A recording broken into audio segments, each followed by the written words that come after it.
Apreciados amigos, hermanos, hermanas, en esta tarde en que nos acercamos al fin de una semana, en primer lugar daremos inicio a esta consideración de su palabra en el nombre del Señor Jesucristo. Su palabra nos dice en Juan capítulo 4, 24: Dios es espíritu, y los que le adoran en espíritu y en verdad es necesario que adoren. Al terminar esta semana, podremos considerar que muchos han ido al descanso, posiblemente sin estar preparados. Jóvenes, viejos, personas sanas, enfermos. En esta ocasión se está considerando la historia de la redención. Hemos llegado al capítulo en que nos habla de ese mundo espiritual. Dios es espíritu, y los que le adoran en espíritu y en verdad deben adorarle.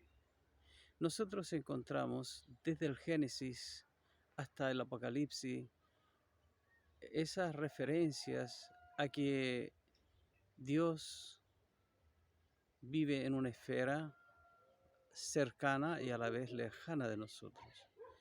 Un día Jesús nos dice: he aquí yo estoy con ustedes todos los días hasta el fin.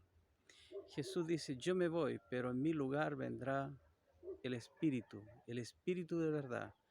Él los hará conocer, Él los convencerá de pecado, de justicia y de juicio. En la palabra de Dios, inspirada a través de su Santo Espíritu, nosotros encontramos muchas orientaciones que nos mantendrán libres de los engaños de este último tiempo. En Primera de Samuel, capítulo 28, nosotros encontramos una historia, un relato que nos parece increíble que haya acontecido. Dios había dado indicaciones que todos aquellos que tenían espíritu de adivinación, todos aquellos en que eran sortílegos, adivinos, en palabras sencillas, brujos. Si nosotros tomamos en cuenta, en la Edad Media, si hubo una persecución fue en contra de las brujas. Generalmente se consideraba que toda mujer que tenía algún conocimiento acerca de la salud era una bruja. El solo hecho de conocer el uso de ciertas plantas se le clasificaba como bruja. Se cree que murieron unos 5 millones de mujeres en ese periodo, un largo periodo de oscuridad. Ahora he estado buscando información. El espiritismo como tal tuvo su origen en el periodo de 1800 al 1870 en Francia, a través de un hombre que fue inspirado. Así como Dios inspira, también el enemigo inspira a los hombres en esa búsqueda de conocimiento. Solo que hay conocimiento que eleva y hay otro conocimiento que hace descender. Este hombre, Alan Carmer, estableció una forma de conocer aquello que en cierto sentido despierta la curiosidad. ¿Qué acontecerá el día de mañana? ¿Qué acontece con aquellos que van al descanso? Muchas preguntas. Y a esas preguntas vinieron las respuestas. Y el espiritismo moderno nace con una familia que escuchaba ruidos a la casa que ella se había ubicado hacía poco tiempo, especialmente en las noches. Y ellos decidieron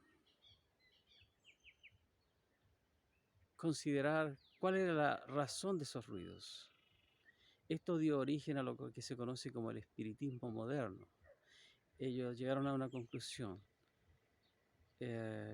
No hay razones físicas, entonces tiene que ser algo espiritual. Entonces establecieron una forma de comunicación, preguntas lógicas que solamente podían ser contestadas por un sí o por un no. Si era un sí, un golpe; si eran negativas, dos golpes. Usted vivió o estuvo en esta casa en algún momento y vino el golpe, inexplicable. Así se dio origen a lo que se conoce como el espiritismo moderno.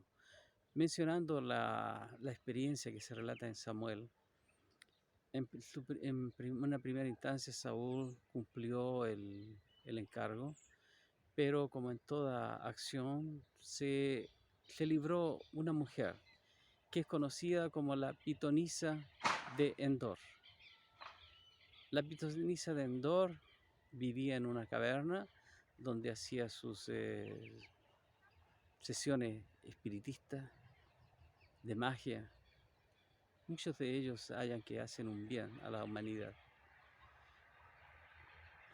Cuando, atormentado por la partida de Samuel, Saúl se enfrentaba a una batalla. Quería conocer qué iba a acontecer al otro día. ¿Cuál era el resultado de la batalla? No hubo respuesta de ninguna manera. Él se alejó de Dios y Dios no le respondía a sus preguntas en cuanto a qué resultado iba a tener esta batalla.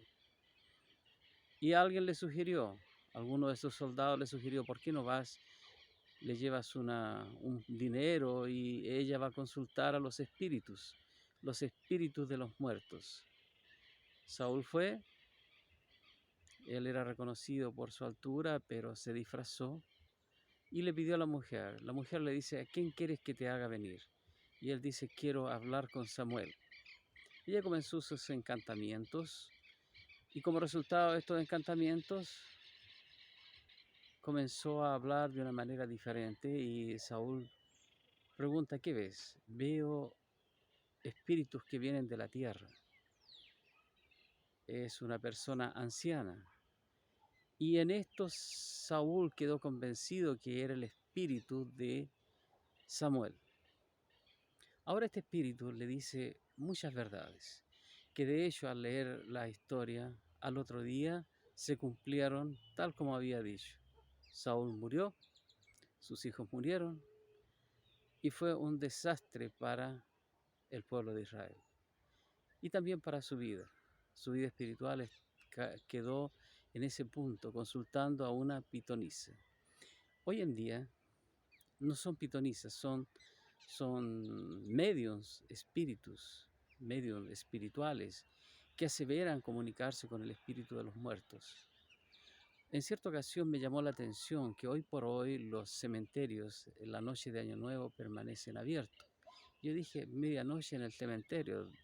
Siempre se le tenía cierto temor a pensar en ir a un cementerio de noche por la presencia de espíritus perturbadores. Pero al preguntar cuál es la razón, dice: hay muchas personas que acostumbran venir, llevan comida, llevan bebidas, se sientan en las tumbas, ellos aseveran hablar con los que partieron, aseveran tener esa seguridad que ellos cuidan, como se acostumbra a decir, cuidan desde el cielo. Independiente de cómo haya sido la vida de esa persona, se supone que están en el cielo. No hay diferencia entre el justo ni el injusto. En 1 Corintios 15:45, la palabra de Dios nos dice lo siguiente: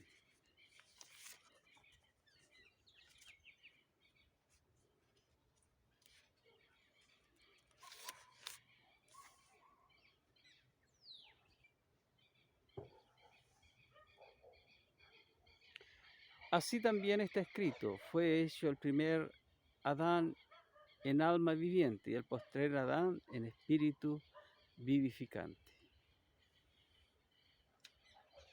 Entonces la palabra de Dios nos presenta en diversos lugares esta situación, que nosotros tenemos evidencias, tenemos la seguridad de que no somos solamente cuerpo. Muchas veces yo creo que hemos escuchado la expresión que viene desde el Génesis: polvo eres y al polvo volverás. Y la pregunta que se hace la mayoría es: ¿y el espíritu? ¿Qué acontece con el espíritu? La palabra de Dios dice que el primero Adán fue alma viviente o ánima viviente o espíritu viviente. Mientras estaba vivo era un alma viviente. Esto quedó establecido desde el comienzo. Pero el hombre, en su búsqueda, un día se establecieron las bases del espiritismo moderno cuando Eva fue seducida por la serpiente y entró en un campo de defender a Dios, solo que fue engañada. Cuando la serpiente pregunta, ¿por qué no? Así que Dios os ha dicho, no comáis de los árboles del huerto. Ella en defensa de Dios dice, no, Dios dice, podemos comer, solo que de este árbol, y precisamente donde estás, Él dice, no comeréis, porque el día que comiereis, ciertamente moriréis. Esta es la base del espiritismo moderno.